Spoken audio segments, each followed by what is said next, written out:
আল্লাহর হাবিব সাল্লাল্লাহু আলাইহি সাল্লাম বলেন, যেই ব্যক্তি নিয়মিতভাবে 5 ওয়াক্ত নামাজ আদায় করবে, এর 1 নাম্বার পুরস্কার হলো যিকাল আইশ, রুজি রোজগারের অভাব অনটন আল্লাহ পাক দূর করে দিবেন। শুধু তাই নয়, আল্লাহ পাক তাকে সকল ধরনের সংকীর্ণতা থেকে মুক্ত করে দিবেন। জোরে বলেন সুবহানাল্লাহ। 2 নাম্বার পুরস্কার হলো আযাবাল কবর। 2 নাম্বার পুরস্কার হলো কবরের আযাব মাফ করে দিবেন। দুনিয়ার মুখে সবচাইতে মানুষের যেটা দরকার তার নাম হলো রিজিক, আর মৃত্যুর পরে সবচাইতে ভয় যেখানে তার নাম হলো কবর। কারণ প্রত্যেকটা মানুষের প্রথম ঘাঁটির নাম হলো কবর। এই আলমে বরজখের কঠিন থেকে যেই ব্যক্তি মুক্তি পেল, আল্লাহর নবী বলেন ওই ব্যক্তি আখিরাতের প্রত্যেকটা ঘাঁটি থেকে আল্লাহ পাক তাকে মুক্ত করে দিবেন। সুবহানাল্লাহ। 2 নাম্বার পুরস্কার হলো আযাবাল কবর, কবরের আযাব থেকে তাকে মুক্ত করে দেওয়া হবে। 3 নাম্বার হলো ওয়ায়ুতিহিল্লাহু কিতাবাহু বিয়ামিনি। 3 নাম্বার পুরস্কার হলো কিয়ামতের ময়দানে হাসরের মাঠে আল্লাহ পাক ওই নামাজি ব্যক্তির ডান হাতে আমল নামাটা দিবেন। জোরে কোন সুবহানাল্লাহ। ডান হাতে আমল নামা পাওয়া মানে হচ্ছে মুক্তি পাওয়া, ডান হাতে আমল নামা পাওয়া মানেই হচ্ছে জান্নাতবাসী হওয়া, ডান হাতে আমল নামা পাওয়া মানেই হচ্ছে পুরস্কৃত ব্যক্তি, ডান হাতে আমল নামা পাওয়া মানেই হলো আল্লাহর সবচাইতে প্রিয় গোলাম। এই জন্য নামাজি ব্যক্তির জন্য আল্লাহ পাক পুরস্কার ঘোষণা করেছেন, ওয়ায়ুতিহিল্লাহু কিতাবাহু বিয়ামিনি। কিয়ামতের ময়দানে কঠিন মুসিবতের দিনে, যেই দিন একজন আরেকজনকে চিনবে না, সমস্ত নবীরা পর্যন্ত নফসি নফসি বলতে থাকবে, আর শুধুমাত্র কেবলমাত্র নবী করিম সাল্লাল্লাহু আলাইহি সাল্লামের উম্মতদেরকে আল্লাহ পাক ওই মহা কঠিন প্রলয়ের দিনে ডান হাতে আমল নামা দিবেন। আর যারা ডান হাতে আমল নামা পাবে, পুরা হাসরের ময়দান দৌড়াদৌড়ি করতে থাকবে, রেজাল্ট কার্ডটা হাতে উঁচু করে নিয়ে দৌড় দৌড় দিতে থাকবে, আর বলতে থাকবে, ও হাসরবাসী দেখো আমি ডান হাতে আমল নামা পেয়েছি। খুশিতে আত্মহারা হয়ে যাবে। এবার বুঝে থাকলে বলেন, নামাজি ব্যক্তির 3 নাম্বার পুরস্কার হলো কি? ডান হাতে। মাশাআল্লাহ, কথা বোঝা যাচ্ছে। 4 নাম্বার পুরস্কার, ওয়ায়ামুরু আলা সিরাতি কাসিরাতিল বারক। পুলসিরাত নামক একটা ব্রিজ আছে, হাসরের ময়দান থেকে এক প্রান্ত থেকে আরেক প্রান্ত পর্যন্ত ওই পুলসিরাত নামক ব্রিজের নিচে হলো জাহান্নামের আগুন দাউ দাউ করে জ্বলবে। আল্লাহর নবী বলেন, নামাজি ব্যক্তির জন্য আল্লাহ পাক ওই পুলসিরাতটা বিদ্যুতের গতিতে আল্লাহ পাক পার করায় দিবেন। সুবহানাল্লাহ।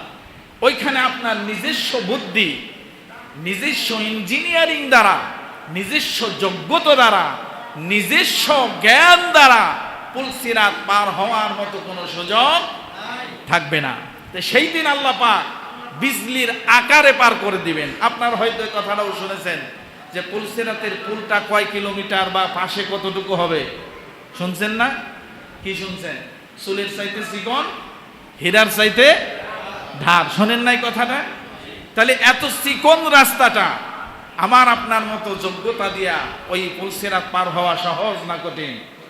জোরে বলেন, সহজ না কঠিন? এত মোটা রশি যদি দেয়, শুধু তাই নয়, গ্রামগঞ্জে অনেক খালের উপরে বাঁশ পালানো থাকে, একটা বাঁশ বান্ধা থাকে, ওইটার উপরে হাঁটতে গেলে খবর হয়ে যায় কতজন নিচে। কি কথা বুঝে আসতেছে? তাহলে ওইটার চাইতে আরো কঠিন না সহজ? হাজার নয়, লক্ষ নয়, কোটি কোটি গুণ বেশি কঠিন। যেই ব্যক্তি নিয়মিতভাবে 5 ওয়াক্ত নামাজ পড়বে, তার 4 নাম্বার পুরস্কার হলো পুলসিরাত বিদ্যুতের গতিতে, বিদ্যুৎটা যেমন 1 সেকেন্ডের মতো আকাশের মধ্যে ঝিলিক মারে আবার হারিয়ে যায়, নামাজি ব্যক্তি পুলসিরাতের এক প্রান্তে দাঁড়াবে, আল্লাহ পাক ওরকম একটা ঝলকের মাধ্যমে গোটা পুলসিরাত পার করে দিয়ে আল্লাহ পাক তার জন্য জান্নাতের ব্যবস্থা করে দিবেন। 5 নাম্বার পুরস্কার হলো ওয়ায়াদখুলুল জান্নাতা বিগাইরি হিসাব, ওয়ায়াদখুলুল জান্নাতা বিগাইরি হিসাব। 5 নাম্বার পুরস্কার হলো বিনা হিসাবে জান্নাত। সুবহানাল্লাহ।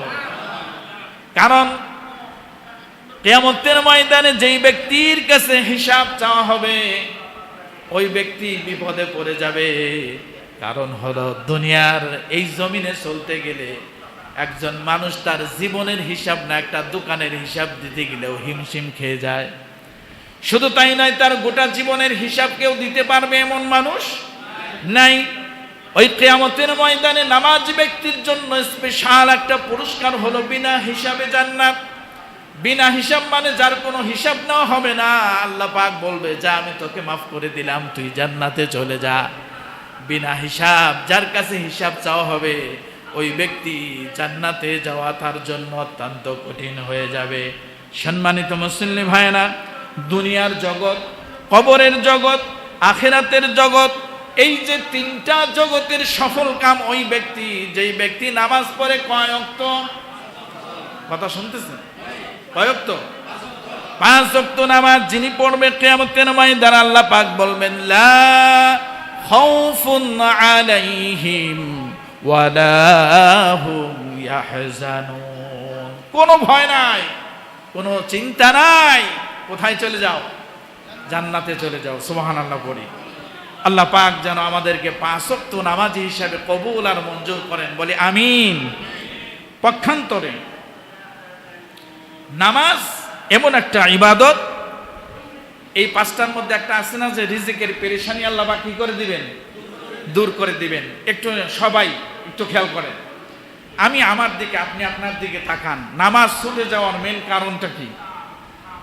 1 নাম্বার কারণ হলো আমরা রিজিক অন্বেষণ করতে গিয়া আল্লাহর হুকুমটাকে কি করে ফেলি? দূরে সরায় দেই, হালকা করে ফেলি। অথচ রিজিকের মালিককে এ কথা বিশ্বাস আছে? হয়তো কেউ ভালো খাবে, কেউ একটু নরমাল খাবে, কিন্তু খাবারটা দিবেন কে? আল্লাহ পাক। অপর প্রান্তে একজন মানুষের রিজিকের অভাব নাই। রিজিক বলতে আসলে আমরা কি বুঝি? রিজিকটা কি শুধুমাত্র টাকা পয়সা? রিজিক বলতে কি শুধুমাত্র ধন সম্পদ, বিল্ডিং, গাড়ি বাড়ি? রিজিক মানে হচ্ছে আপনার সকল দিকের সুখ। সেটা কি? রিজিকের বরকত কেমন জিনিস? একজন মানুষ মাসে 5 লক্ষ টাকা ইনকাম করে, আবার দেখবেন ওই ব্যক্তিটা মাস শেষ হওয়ার আগেই 5 লক্ষ টাকা কোথায় শেষ হয়ে যায় নিজেও টের পায় না। আবার অপর প্রান্তে দেখেন একজন ব্যক্তি 15,000, 20,000, 25,000, 30,000 টাকা বেতন পায়। ওই ব্যক্তিটা মাসে খুব সুন্দর করে আরাম আয়েশ করে খেয়ে দিয়ে এরপরে মাসটা অতিবাহিত করে। আবার আরেকজন ব্যক্তি লক্ষ টাকা বেতন পায়, বেতন পাইতে দেরি, অফিস থেকে বাসায় যাইতে যাইতে পকেট খালি হয়ে যায়। আছে না নাই? ওষুধের দোকানে দেওয়া লাগবে 50,000। বাড়িতে একজন ক্যান্সারের রোগী আছে, বাড়িতে একজন দারুণ অসুস্থ, একজন মারাত্মক রোগী আছে, এর জন্য ওষুধ কিনতে কিনতে পকেটের টাকা। তাহলে কি উনি যে এত টাকা ইনকাম করলো কোনো লাভ আছে? এর নাম হচ্ছে রিজিক। কি রিজিক? একজন 10,000 টাকা বেতন পাবে, ডাক্তারের 1 টাকাও দিতে হবে না। আছে না নাই? যা খাচ্ছে সব হজম হয়ে যেতেছে, শুইতে দেরি হচ্ছে, ঘুম আসতে, এটাই হচ্ছে রিজিক। এই যে ঘুমটা আপনার আরামে আসছে, ব্যবস্থা করে দিয়েছেন কেন? ওয়াজআলনাল লাইলা লিবাসা। আল্লাহ বলেন আমি রাতটাকে মানুষের জন্য লেবাস বানিয়ে দিয়েছি। কেন? সারাদিন কষ্ট করবে, বাসায় গিয়ে মাথায় বিছানা, মাথা বিছানার সাথে লাগাইতে দেরি, ঘুম আসতে, এটা দান করছেন কে? আবার আরেকজন দেখেন গা কোটি কোটি টাকা ঋণ থাকার কারণে ঘুমের ওষুধ খাওয়ার পরে ঘুম আসতেছে না, এমন মানুষ আছে না? তাহলে রিজিকের ব্যবস্থা করে দিবেন কে? জোরে বলেন কে? আল্লাহ হলেন সৃষ্টিকলের রিজিক দাতা। সকল অবস্থান সম্পর্কে আল্লাহ রাব্বুল আলামিন সবচাইতে বেশি ভালো জানেন। আমার খবর, আপনার খবর, হয়তো আমার খবর আপনি জানেন না, আপনার খবর আমি জানি না, কিন্তু পৃথিবীতে অগণিত মানুষের খবর যার কাছে আছে, জোরে বলেন তো তিনি কে? এই ব্যাপারে ইমাম রাজি রাহিমাহুল্লাহ একটি ঘটনা উল্লেখ করেছেন। জলিলুল কদর পয়গম্বর হযরত মূসা আলাইহিস সালাতু ওয়াস সালাম মাদিয়ান থেকে যখন মিশরের উদ্দেশ্যে রওনা হন, মূসা আলাইহিস সালামের স্ত্রী তখন ছিল গর্ভবতী, সন্তান সম্ভবা। রাস্তায় চলতে চলতে চলতে চলতে হঠাৎ স্ত্রীর প্রসব বেদনা শুরু হয়ে গেল। না আছে ডাক্তার, না আছে হসপিটাল, না আছে আশেপাশে কোনো মানুষ। বিশাল মরু উপত্যকার দিয়ে উপর দিয়ে যখন মূসা আলাইহিস সালাম তার স্ত্রীকে নিয়ে চলে যাচ্ছেন, এমন সময় রাস্তার মাঝে প্রসব বেদনা শুরু হয়েছে। মূসা আলাইহিস সালাতু ওয়াস সালাম বড় একটা পেরেশানির মধ্যে পড়ে গেলেন। আল্লাহ রাব্বুল আলামিন পয়গম্বরের মনের অবস্থা বুঝে ওহী পাঠাইলেন, হে মূসা, তুমি কি করছো, এত টেনশন করছো কেন? পাহাড়ের উপরে যাও, সেখানে তুমি আগুন পাবা। তখনকার চিকিৎসা বিজ্ঞানীরা এটা সৃষ্টি করেছিল প্রসব বেদনার সময় এখন যেমন অনেক জিনিস লাগে, তখন আগুন হইলেই হইতো। আল্লাহ পাক ইশারা করলেন, পাহাড়ের উপরে যাও, আগুন নিয়ে আসো। আগুন আনতে গিয়ে নবুয়াত প্রাপ্ত হলেন। নবুয়াত প্রাপ্ত হয়ে যখন স্ত্রীর কাছে ফিরে আসলেন, সন্তান প্রসব করলো, আরো পেরেশানিতে পড়ে গেল। এই মরু উপত্যকার মধ্যে নাই কোনো ঘর, নাই কোনো বাড়ি, নাই কোনো ছায়া, নাই কোনো কিছু। এই অবস্থায় স্ত্রী এবং তার ছোট্ট সন্তানটাকে কেমনে রেখে যাবে, এই টেনশনে যখন তিনি পড়লেন, আল্লাহ রাব্বুল আলামিন মূসা আলাইহিস সালাতু ওয়াস সালামকে প্রশ্ন করলেন, ও মূসা, ওয়া মা তিলকা বিয়ামিনিকা ইয়া মূসা, ও মূসা, তোমার হাতের মধ্যে কি? মূসা আলাইহিস সালাম বলে, আমার হাতের মধ্যে একটা লাঠি আছে। বলে, দেখো তোমার সামনে একটা পাথর আছে, ওটার উপরে বাড়ি মারো। কথা শুনতেছেন? মূসা আলাইহিস সালামের হাতের যে লাঠিটা মুজিজা আল্লাহর পক্ষ থেকে পাওয়া। পয়গম্বর মূসা আলাইহিস সালাম পাথরের উপরে আঘাত করার সাথে সাথে বড় একটা পাথর ভেঙে গেল, ভিতর থেকে আরেকটা পাথর দেখা গেল। আবার আল্লাহর পক্ষ থেকে ইশারা হলো, মূসারে আবার ওই পাথরের উপরে বাড়ি মারো। মূসা আলাইহিস সালাম দ্বিতীয়বার বাড়ি মারলেন, দ্বিতীয় পাথরটা ভেঙে ভিতর থেকে আরেকটা পাথর দেখা গেল। মূসা আলাইহিস সালামকে বললেন, আল্লাহ, ও মূসা, আবার বাড়ি মারো। মূসা আলাইহিস সালাম তৃতীয়বার বাড়ি মারার পরে পাথরটা ফেটে গেল। ভিতরের দেখতে পেল ছোট্ট একটা পোকা, যার উপর দিয়ে একটা আবরণ আছে, আর মুখের মধ্যে বালুকণার মতো একটু খাবার আছে। মূসা আলাইহিস সালাম ওই তিনটা পাথরের ভিতরে ছোট্ট একটা কীট পতঙ্গ, একটা পোকাকে দেখতে পেয়ে নজরটা ভালো করে তাকালেন। কথা শুনতেছেন? আল্লাহ রাব্বুল আলামিন মূসা আলাইহিস সালামকে ওই ছোট্ট পোকার ভাষা বোঝার জন্য জ্ঞান দিয়ে দিলেন। আবার ওই ছোট্ট পোকাটাকে কথা বলার মতো শক্তি দিয়ে দিলেন। বলেন তো, পোকাকে কথা বলাইতে পারে, পোকার ভাষা বুঝাইতে পারে যিনি, জোরে বলেন তিনি কে? মূসা আলাইহিস সালামকে জ্ঞান দিলেন, পোকা বলবে আর সেটা সে বুঝবে। আর পোকাকে আল্লাহ বলার ধরন শিখায় দিলেন, পোকা এখন কথা বলতে পারবে। আমি খেয়াল করেন, আমি আপনাদের সামনে ওই পোকার কথাটা তুলে ধরছি। মূসা আলাইহিস সালামের এবং ওই পোকার মাঝখানে যে দূরত্ব আছে এটা কমায় দিলেন আল্লাহ পাক। এবার পোকা ডাক দিছে, সুবহানা মান ইয়ারানি। আল্লাহু আকবার। পোকা বলতেছে, পবিত্র ওই মহান সত্তা, পবিত্র ওই আল্লাহ, মান ইয়ারানি, যিনি আমাকে দেখেন। সুবহানাল্লাহ। কে দেখে? এই কথা বলে না, কে দেখে? পোকাটা কোথায় ছিল? তিনটা পাথরের ভিতরে। মূসা আলাইহিস সালাম পাথর ফাটালেন, ভিতর থেকে পোকা দেখা গেল। এবার পোকা বলতেছে, সুবহানা, ওই মহান সত্তার কসম, মান ইয়ারানি, ওই আল্লাহ আমাকে দেখে। সুবহানাল্লাহ বলেন। আল্লাহ কেমন দেখে আর একটা কথা বলি আপনাদের সম্মুখে।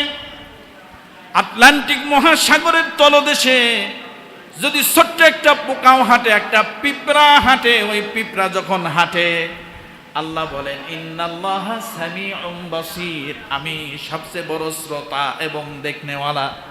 ওই ছোট্ট পিঁপড়াটা যখন হাঁটে, ওর পায়ের আওয়াজ আমি আল্লাহ শুনতে পাই। পিঁপড়ার কামড় খেয়েছেন? বলেন তো পিঁপড়ার পা কয়টা? বলা যাবে? গুনে দেখছেন? গুনছেন কোনদিন? হয়তো বইতে পড়ছেন যে পিঁপড়ার পা 6টা, কিন্তু নিজের চোখ দিয়ে গুনে দেখার মতো সৌভাগ্য হয়েছে?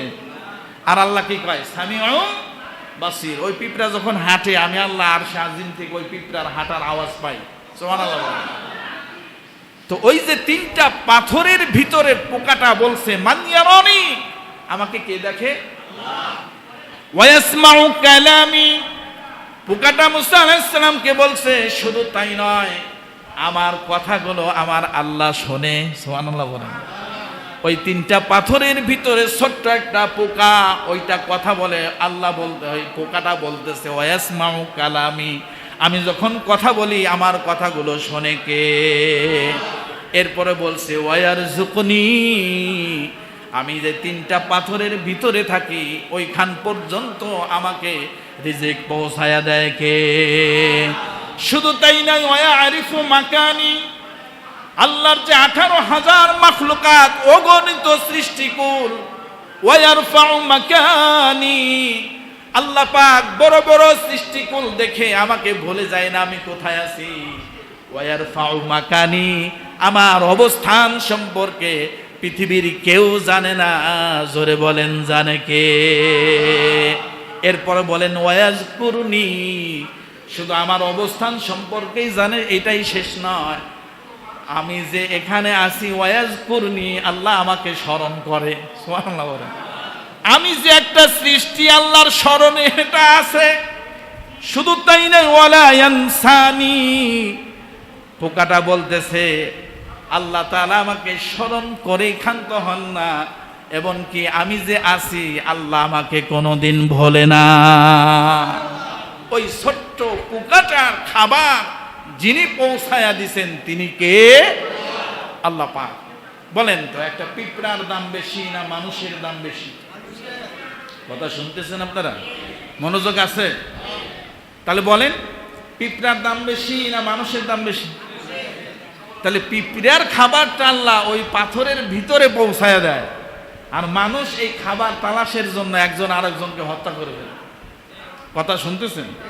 কি ঘটনা এরকমই তো? তাহলে আসলে আমরা পাই না কেন?